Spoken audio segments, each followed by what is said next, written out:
بسم اللہ الرحمن الرحیم۔ السلام علیکم ورحمۃ اللہ وبرکاتہ۔ شیطان کی چال بازیاں۔ نبی کریم صلی اللہ علیہ وآلہ وسلم کے پاس ایک ایسے آدمی کا ذکر کیا گیا جو رات بھر سویا رہا، حتیٰ کہ نماز فجر بھی ادا نہ کی۔ آپ صلی اللہ علیہ وآلہ وسلم نے ارشاد فرمایا، اس کے کان میں شیطان نے پیشاب کر دیا ہے۔ ایک حدیث میں ہے کہ جب انسان سو جاتا ہے تو شیطان اس کے سر پر 3 گرہیں لگا دیتا ہے۔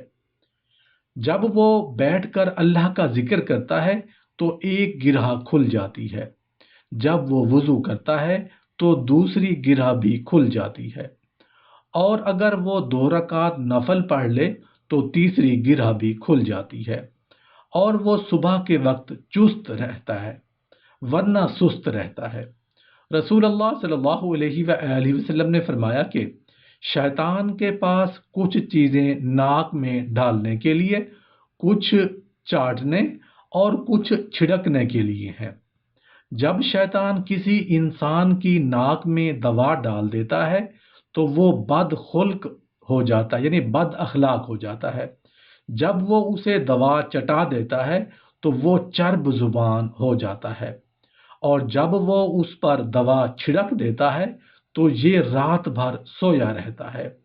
عہد رسالت میں خواب دیکھنے والے اپنا خواب اللہ کے رسول صلی اللہ علیہ وآلہ وسلم کے گوش گزار کرا کرتے تھے۔ سالم ازار بن عمر رضی اللہ عنہ نے فرمایا، میری تمنا تھی کہ مجھے بھی کوئی خواب آئے اور میں اللہ کے رسول صلی اللہ علیہ وآلہ وسلم کی خدمت میں پیش کروں۔ میں غیر شادی شدہ نوجوان تھا اور مسجد میں ہی سویا کرتا تھا۔ ایک رات میں نے خواب میں دیکھا کہ 2 فرشتے مجھے پکڑ کر آگ کی طرف لے جا رہے ہیں۔ میں نے دیکھا کہ جہنم کے گرد کنویں کی منڈیر بنی ہے اور کنویں کی چرخیوں کی طرح اس پر بھی چرخیاں لگی ہوئی ہیں۔ اس جہنم میں کچھ لوگ میرے جانے پہچانے معلوم ہوتے ہیں۔ میں آگ کو دیکھ کر مسلسل اللہ سے پناہ مانگتا رہا۔ پھر مجھے ایک فرشتہ ملا جس نے کہا، آپ اس آگ سے مت گھبرائیے۔ میں نے اپنا خواب حضرت حفصہ رضی اللہ عنہا سے بیان کیا، انہوں نے نبی کریم صلی اللہ علیہ وآلہ وسلم سے بیان کیا۔ آپ صلی اللہ علیہ وآلہ وسلم نے فرمایا، عبداللہ اچھا آدمی ہے، اگر رات کی نماز پڑھے تو بہت خوب۔ راوی کا بیان ہے کہ اس کے بعد عبداللہ رات کو برائے نام ہی سویا کرتے تھے۔ حضرت داؤد علیہ السلام نے اللہ سے عرض کیا، الہی تیری عبادت کا دل بڑا مشتاق ہے، مجھے عبادت کا سب سے افضل وقت بتا دیجیے۔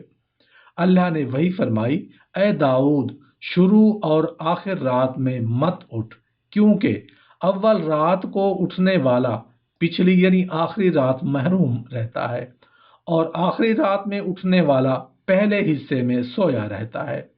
البتہ درمیانی رات میں اٹھ کر مجھ سے سرگوشی کیا کر اور مجھ سے حاجتیں مانگا کر۔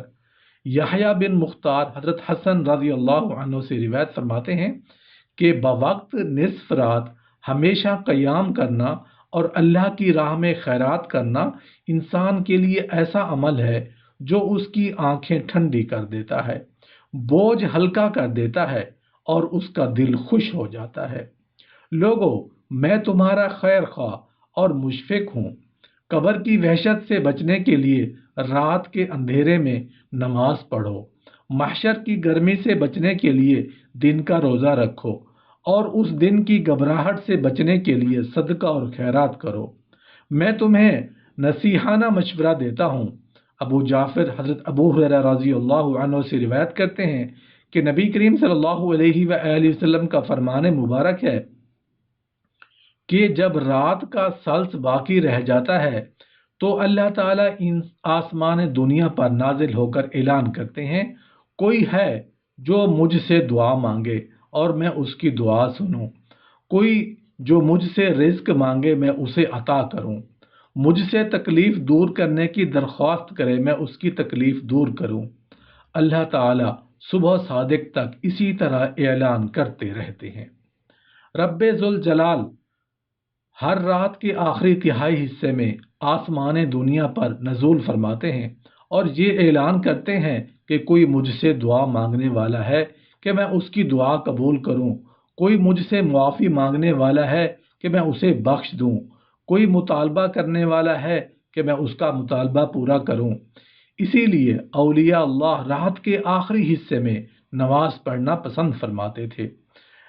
رسول اللہ صلی اللہ علیہ وآلہ وسلم سے دعا کی قبولیت کا وقت پوچھا گیا تو آپ صلی اللہ علیہ وآلہ وسلم نے فرمایا، رات کے آخری حصے اور فرض نمازوں کے بعد دعائیں قبول ہوتی ہیں۔